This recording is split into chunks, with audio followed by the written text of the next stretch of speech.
Tuyết Nha xin trân trọng kính chào tất cả quý khán thính giả của đài truyền hình IBC và chào đón quý vị đang đến với chương trình Gia đình và xã hội trên đài do Tuyết Nha phụ trách mỗi tuần.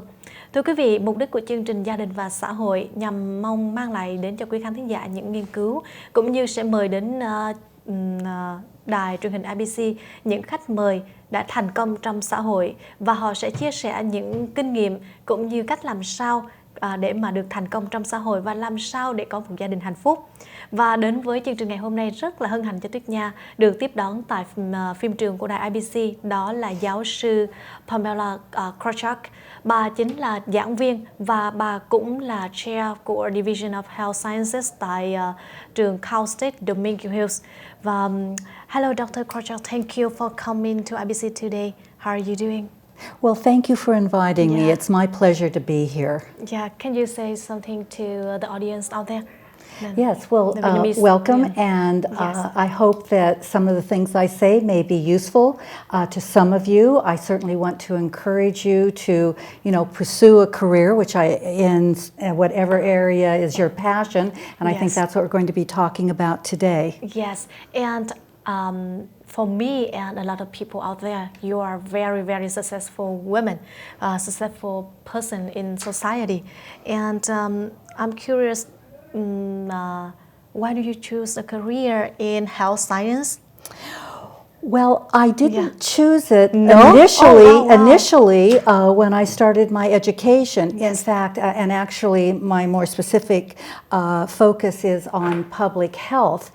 And I was a bachelor's degree in sociology and a master's degree in sociology, and then I went out into the world of work to do research, and then became very much aware of the field of public health. And there happens to be an area in public health for the social and behavioral sciences. And so that then I knew I had found, what I wanted to do for my career, and I had found my passion. So finding what you want to do doesn't always come early on in your education. Yes, I agree, totally agree.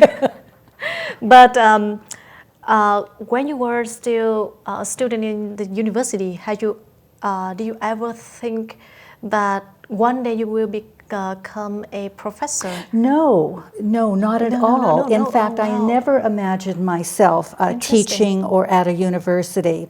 I always saw myself as doing research.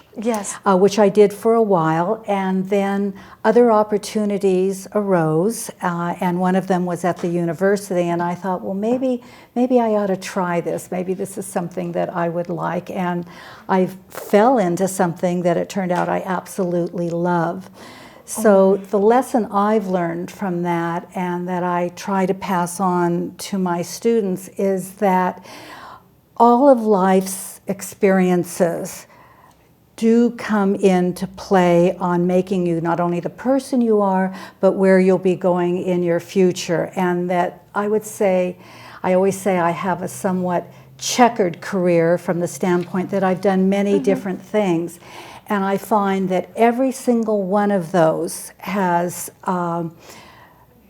been an important part of my career and what I'm able to contribute back to students in the classroom. Oh, so that's why you choose to study higher. Yes. Oh, wow. Interesting. Because in my mind, I still thought that you chose the career in health science at the beginning of your study, but it's not. It's not. Wow. And in fact, after I graduated with my master's degree, I was told by so many people that I had just spent my life in the university called the Ivory Tower, and that I didn't know anything about, what life was, or had always spent in a very sheltered environment. So an opportunity came to teach English in Japan, and I was there for 14 months. I did not know Japanese. I did not know anything about Japanese culture or the customs. I had this movie image of what Japan was like, and of course when I arrived it was completely different, complete culture shock, and it was it is probably the most significant event in my life to have in terms of its impact on my sense of self and what I wanted to do for a career. Wow.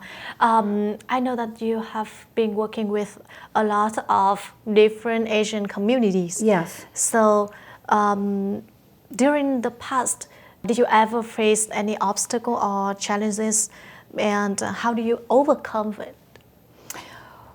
Well, I think, as I had mentioned to you, one of my interests is in working with older immigrant populations, because I think the transition from a home country, say, to someplace like the United States has very significant health effects.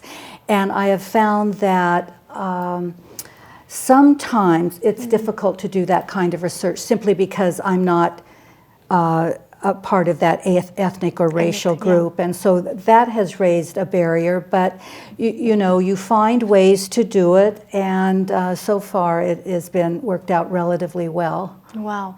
And before any time you are going to work or the research about any community, so do you have to do a lot of researches? To see, culture, ethnic, anything.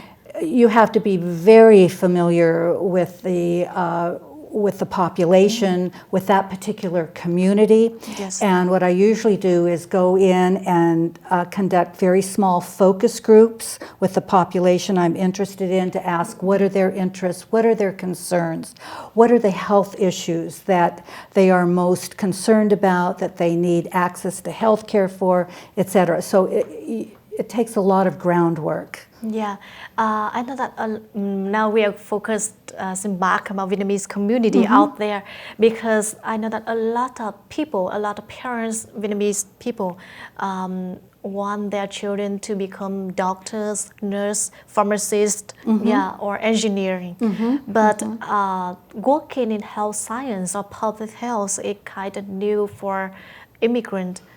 Especially Vietnamese immigrants. Yes. So do you have any advices or any recommendations for the student out there? Yes. Yeah. Well, the field of health science, and I'll speak particularly to the area of public health, there is an enormous need for members of the community to get educated in those fields so they can go back to their community and serve them. They're usually bilingual, they understand the culture, they usually already have strong networks in the community, and this is enormously valuable when you're trying to bring services to a community and to be in touch with those who are in the greatest need.